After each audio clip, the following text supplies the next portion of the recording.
नशीबवान या मालिकेच्या आजच्या भागामध्ये आपण पाहत आहोत. आता इकडे गावामध्ये नवदुर्गांचा सत्कार सोहळा आरंभ केलेला असतो आणि ते सुद्धा तुळजाई महिला मंडळाच्या तर्फे.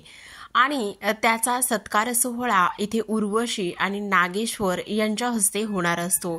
सूत्रसंचालन करणाऱ्या व्यक्ती किंवा ज्या लेडीज आहेत त्या खूपच कमाल असतात. अगदीच खूप सुंदर असं सूत्रसंचालन त्यांनी इथे केलेलं असतं.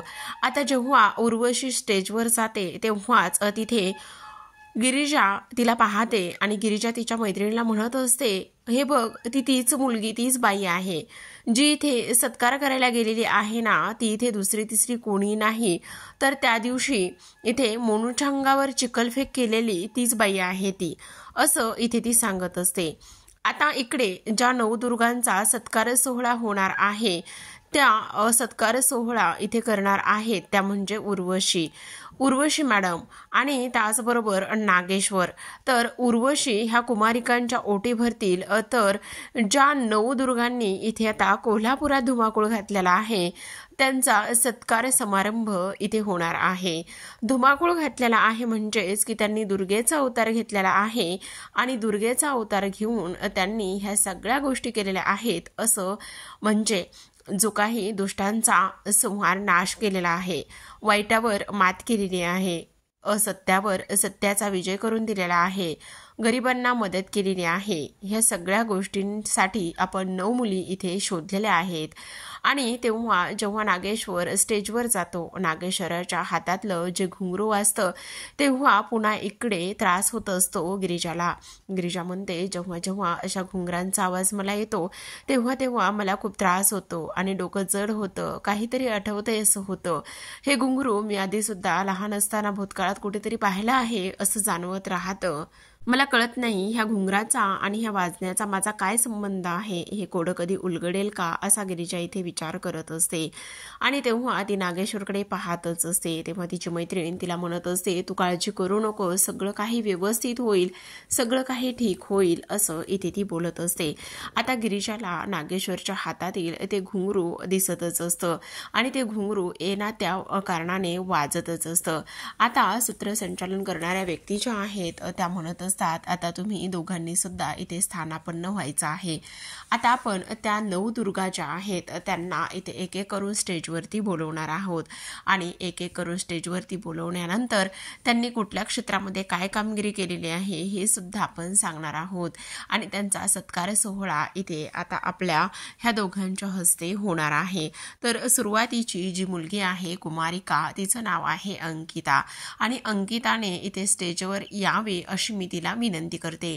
तेव्हा लगेचच अंकिता नावाची मुलगी स्टेजवरती जाते आणि अंकिता स्टेजवर गेल्यानंतर तिने केलेल्या कामगिरीबद्दल मॅडम सांगत असतात.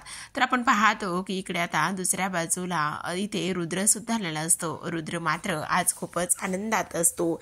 इकडे आता सगळ्यात महत्त्वाची गोष्ट म्हणजे नागेश्वर आणि इथे उर्वशीचं बोलणं सुरू असतं. आता नागेश्वर म्हणत असतो, हे बघा आता जो काही प्रचार सोहळा इथे आपल्याला करायचा आहे त्या प्रचार सोहळ्यासाठी मला असं वाटतंय की तुम्ही सगळ्या गोष्टी करायला हव्यात. म्हणजे इथे आता ह्या तुमच्या कोल्हापुरातल्या बायका ज्या आहेत त्यांना तुम्ही इथे हाताशी धरलं पाहिजे आणि कोल्हापुरातल्या बायका हाताशी धरल्यानंतरच इथे तुम्ही आपला इथे संधी साधून घेतली पाहिजे. म्हणजे आपल्याला इथे काय करायचं आहे तर आपल्याला सगळ्यात महत्त्वाचं म्हणजे की हे जे काही निवडणुका आहेत हे जिंकायचं आहे, असं इथे आता ते बोलत असतात. तेव्हाच आता उर्वशी म्हणत असते, दादासाहेब तुम्ही कशाला काळजी करतात, ह्या सगळ्या गोष्टींची काळजी तुम्ही अजिबात करू नका. हे सगळं काय करायचं, कशा पद्धतीने करायचं हे सगळं मी पाहते, तुम्ही हे सगळं माझ्याकडे सोडून द्या, असं इथे आता ती बोलत असते. आणि ह्या सगळ्या गोष्टी बोलल्यानंतर इकडे मात्र जो काही दादासाहेब आहे तो खूपच आनंदात असतो, त्याला तर आनंद झालेलाच असतो. तर आपण आता इकडे दुसऱ्या बाजूला पाहतो की एक एक करून सत्कार सोहळा पार पडत असतो. 8 मुलींचा सत्कार झालेला असतो आणि 9व्या मुलीचा सत्कार सोहळा इथे आता सुरू होणार असतो. आता 9वी मुलगी कोण तर 9वी मुलगी असते गिरिजा लोखंडे. गिरिजा लोखंडे हिने त्यांच्या साडीच्या दुकानामध्ये जे अवैधरित्या किंवा कोणीतरी लपून छपून इथे चेंजिंग रूममध्ये एक कॅमेरा बसवून इथे फोटो काढण्याचं काम करत होतं. त्या चोराला, त्या गुंडाला इथे गिरीजा लोखंडेने पकडून दिलेला आहे आणि ह्या सगळ्या गोष्टी तिने केलेल्या आहे. त्यामुळे तिच्या धाडसाचं खूप जास्त छान कौतुक आहे असं इथे बोलण्यात येतं. तेव्हा उर्वशीला पोलिसांनी सांगितलेलं गिरीजा लोखंडेंनी इथे कंप्लेंट केली आहे हे नाव आठवतं आणि तेव्हा उर्वशी म्हणते, म्हणजे ही गिरीजा लोखंडे आणि ती गिरीजा लोखंडे एकच असेल का असं इथे ती बोलते. तेव्हा गिरीजा लोखंडे यांनी स्टेजवर यावं आणि त्यांचा सन्मान आणि पुरस्कार घ्यावा असं मी विनंती करते. इकडे आता सगळ्यात महत्त्वाचं म्हणजे इथे रुद्रला त्याचा मित्र म्हणत असतो, हे भाऊ सगळं तुझं काम आहे ना, तूच हे सगळं केलेलं आहेस ना. तेव्हा रुद्र म्हणतो, नाही रे, मला ह्यातलं काहीच नाही माहिती, मी कशाला काय करेल, मला चांगलंच माहिती, हे सगळं तू केलेलं आहेस, तू घडून आणलेलं आहेस. तर आपण इकडे पाहतो की आता गिरीजा स्टेजवर जाण्यासाठी नाही बोलत असते.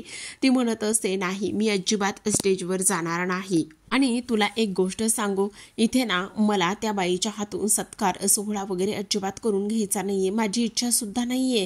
तेव्हा ती म्हणते, अगं असं काय करतेस, हीच तर वेळ आहे ना तिला तुझ्या पायापाशी झुकवायची आणि तुझ्या समोर झुकवायची.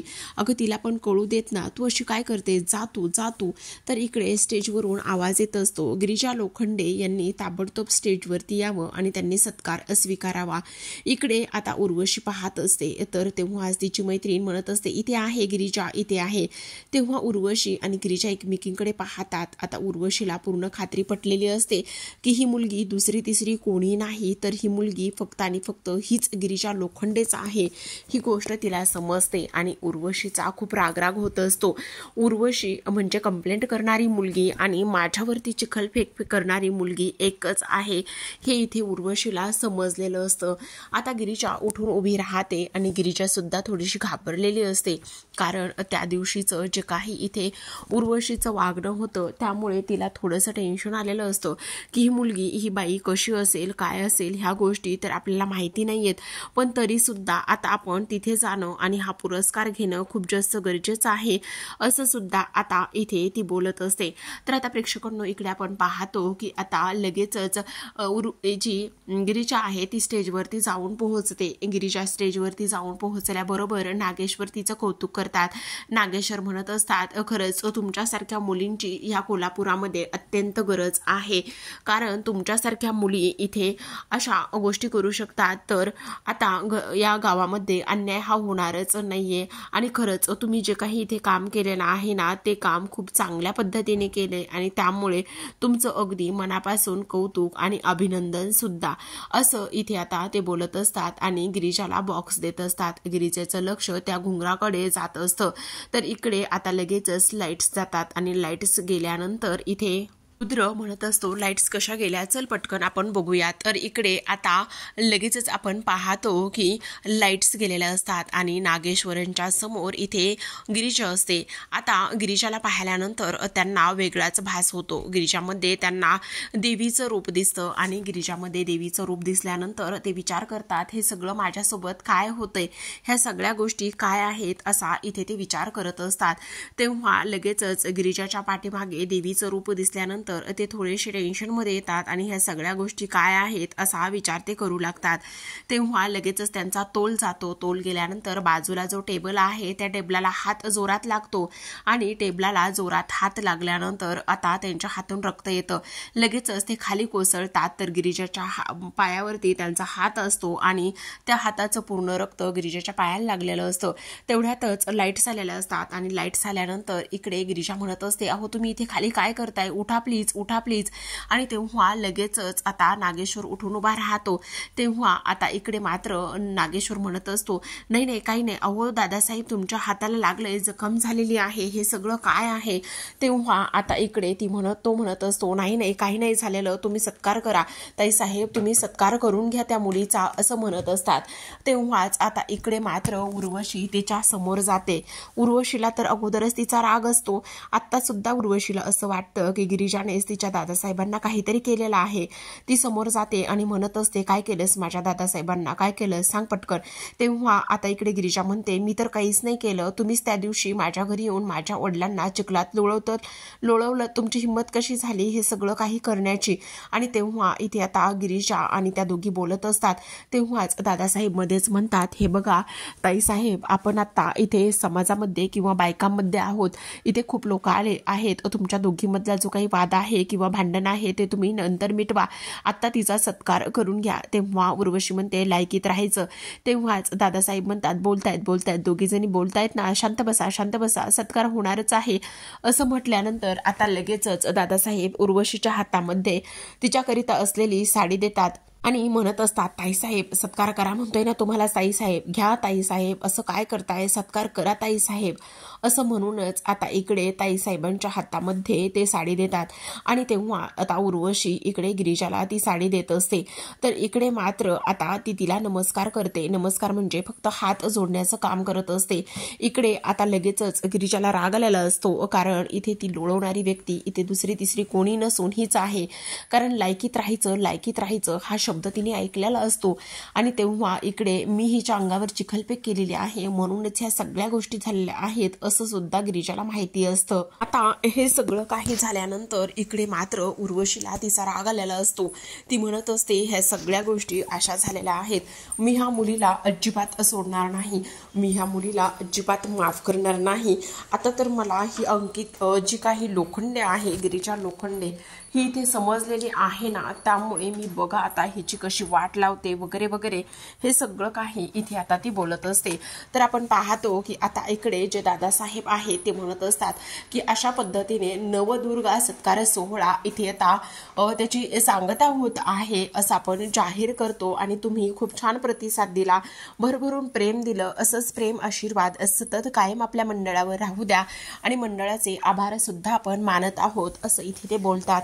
तर त्याचबरोबर आपण पाहतो की इकडे आता लाईट्स आलेले असतात आणि लाईट आल्यानंतर इथे आता रुद्रचा मित्र म्हणत असतो, बरं झालं मी फ्यूज टाकलं म्हणून लाईट आल्या. तेव्हा रुद्र म्हणतो, सगळं मी केले आणि क्रेडिट तुला घ्यायचंय, अरे सत्कार तर झाला पण म्हणजे मी हेच मिस केलेलं आहे असं म्हणून त्या दोघींनी सामान पिशवीत ठेवलेलं असतं आणि निघतात. ज्या आता सूत्रसंचालन करणाऱ्या व्यक्ती असतात किंवा लेडीज असतात त्या इथे गिरिजासमोर आलेल्या असतात. त्या आल्याबरोबर गिरिजाचं भरभरून कौतुक करतात आणि म्हणत असतात, खरं तर मी तुझ्याबद्दल बऱ्याच काही गोष्टी इथे ऐकलेल्या आहेत, म्हणजे तुझं धाडस आणि कर्तृत्व.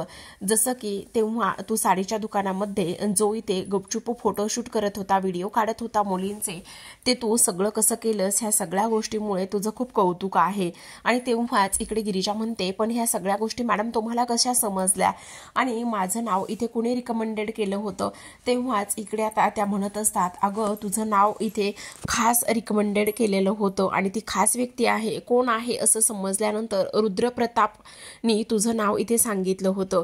आता रुद्रप्रताप हे नाव ऐकल्याबरोबर गिरिजाला आठवतं की रुद्रनेच तिच्यासाठी केक पाठवला होता आणि साडीच्या दुकानामध्ये त्यानेच हे सगळी मदत केली आहे हे तर माहिती नव्हतं, पण इथे त्या आगीतून सुद्धा तिलाच वाचवलेलं होतं रुद्रने.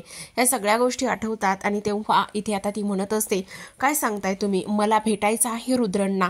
तेव्हा इथे त्या म्हणतात, आत्ता इथेच होते, जा शोध त्यांना. असं म्हणून ती आता रुद्रला शोधायला जाते, पण रुद्र नाही सापडत. तर इथे सेतुपती आलेला असतो, प्रभास आलेला असतो, प्रभास. आणि अहो प्रभास तुम्ही इथे, अरे तुम्ही पण इथे, अहो तुम्ही इथे कशा, अहो तुम्हाला एक गोष्ट सांगू का, खरं तर ना इथे लगेच रुद्र तिचा हात हातात घेतो आणि तिचं अभिनंदन करतो, तुम्हाला सत्कार भेटला, पाहिलं मी, खरंच तुमचं खूप अभिनंदन, असं म्हणून दोघांचा हात हातामध्येच असतो. इथे रुद्र तर तिच्या नजरेत केव्हाचा हरवलेला असतो. तेव्हा इकडे ती सुद्धा त्याच्याकडे पाहत असते. आता मध्ये असलेला त्याचा मित्र म्हणत असतो, अरे भाऊ, हा खरंच प्रभास, थँक्यू प्रभास, अरे प्रभास हा प्रभास का, तू प्रभास, अच्छा असं म्हटल्यानंतर इकडे आता हात सोडताय ना असं म्हणून, अहो काय झालेलं आहे ना, तुम्हाला माहिती का मी त्या रुद्रप्रतापांना शोधत होते. का रुद्रप्रतापांना का शोधत होते तुम्ही, अहो तुम्हाला सांगू का, तुम्ही त्यांना ओळखता का, हो मी ऐकलंय त्यांच्याबद्दल, असं ऐकलंय की तो खूप मोठ्या मनाचा माणूस आहे. हो का, अच्छा, हो तेच तर, तुम्हाला सांगू त्या दिवशी त्यांनी माझ्यासाठी वाढदिवसासाठी केक पाठवला होता आणि सगळ्यात महत्त्वाचं म्हणजेच की आज त्यांनी माझं इथे नाव त्यांनीच नोंदवलं आहे, मला खरंच त्यांना भेटायचं आहे हो, असं इथे आता ती बोलत असते. तेव्हाच आता रुद्र म्हणत असतो, अच्छा तुम्हाला त्यांना भेटायचं आहे का, अच्छा अच्छा असं म्हटल्यानंतर रुद्राची आता पोलखोल होती की काय हा प्रश्न त्याला पडलेला असतो. आता इकडे दोघे हसत असतात. तर आपण दुसऱ्या बाजूला पाहतो की आता वासंतीने प्रभासला बाहेर आणलेलं असतं. आज घरामध्ये कोणीच नसतं, त्यामुळे तिने त्यांना हॉलमध्ये घेऊन आलेले असतात. आता घरामध्ये कोणीच नाही या संधीचा फायदा ती दोघं घेत असतात. आता इकडे ती म्हणत असते, भाऊजी तुम्ही इथे बसा, मी तुमच्याकरिता चहा पाणी घेऊन येते. आता जेव्हा वासंती इथे प्रभाससाठी पाणी घेऊन आलेली असते तेव्हा व्हीलचेअरवरती इथे प्रभास बसलेलाच नसतो. आणि तेव्हा वासंतीला मात्र खूपच मोठा प्रश्न पडतो की प्रभास दादा कुठे गेले. ती म्हणत असते, दादा दादा तुम्ही कुठे आहेत, दादा कुठे आहेत. आता तेव्हाच प्रभास समोरून येताना दिसतो. प्रभास दोन्ही पायावर अगदीच खंबीरपणे उभा असतो आणि हात हातामध्ये घेऊन आलेला असतो. आणि तेव्हा वासंती प्रभासकडे पाहतच असते. तेव्हा दादा तुम्ही, दादा तुम्ही. तेव्हा प्रभास म्हणतो, हो हो तायडे मीच आहे आणि नको काळजी करूस. आणि तेव्हा ती म्हणते, म्हणजे तुम्ही तुमच्या पायावर उभं राहता, तुम्ही बरे झालेला आहात. तेव्हा प्रभास म्हणतो, हो मी कधीच बरा झालेलो आहे. अगं हे सगळं तुझ्यामुळे झालेलं आहे. तूच तर मला सांगितलंस ना की इथे उर्वशीने दिलेल्या गोळ्या खाऊ नका, आणि जेव्हापासून तू दिलेल्या गोळ्या मी खायला लागलो तेव्हापासून इथे मी कधीच बरा झालेलो आहे. तेव्हाच वासंती म्हणते, अच्छा म्हणजे तुम्ही बोलायला पण लागलेला आहात. तेव्हाच प्रभास म्हणतो, अगं हो बोलायला सुद्धा लागलेलो आहे. आता मात्र ह्या घराचा खरा वारसदार, खरा हक्कदार या घरामध्ये येण्याची आपल्याला वाट बघायची आहे. तेव्हाच वासंतीला प्रचंड आनंद झालेला असतो. ती म्हणत असते, ह्या सगळ्या गोष्टी एवढ्या पटकन होतील असं मला वाटलं नव्हतं. तेव्हाच तो म्हणतो, अगं तायडे हे सगळं तुझ्यामुळे झालेलं आहे. आता वेळ आली आहे इथून निघायची. तेव्हा वासंती म्हणते, म्हणजे तुम्ही आता इथून जाणार आहात. नाही ग आत्ताच असं जाणार नाहीये, पण ह्या घरामध्ये खऱ्या वारस आणण्याची आणि जिचं हे साम्राज्य आहे तिला ते परत करण्याची वेळ आलेली आहे, असं इथे ते बोलतात. असं बोलल्यानंतर पण ती सापडेल ना, का नाही सापडणार, नक्कीच सापडेल. पण मला इथून त्याकरिता घराच्या बाहेर पडावं लागेल की नाही, त्याकरिता मला तिला बाहेर पडून शोधावं लागेल की नाही. मग तू ताई अजिबात काळजी करू नकोस, मी इथून घराच्या बाहेर पडतो आणि घराच्या बाहेर पडल्यानंतर तिला इथे शोधण्याचं काम करतो. एकदा का ती सापडली की हे सगळं साम्राज्य तिचं होईल आणि ह्या लांडग्यांना आपल्याला इथून घराच्या बाहेर हकलता येईल, असं प्रभास बोलत असतो. तेवढ्यातच दार वाजतं आणि दार वाजल्यानंतर इकडे आपण पाहतो की आता उर्वशी आणि दादासाहेब आलेले असतात. खरं तर त्यांच्याच झोनमध्ये आणि त्यांचीच बडबडी ते सुरू असते. आता आपण समोर ते दोघे जण समोरचं दृश्य पाहून चकित होत असतात. पण प्रेक्षकांनो जेव्हाच दरवाजा वाजलेला असतो तेव्हा वासंतीने दरवाजाकडे पाहिलेलं असतं आणि तेव्हा लगेचच प्रभास बहुतेक आता त्या व्हीलचेअरवर बसलेला असेल.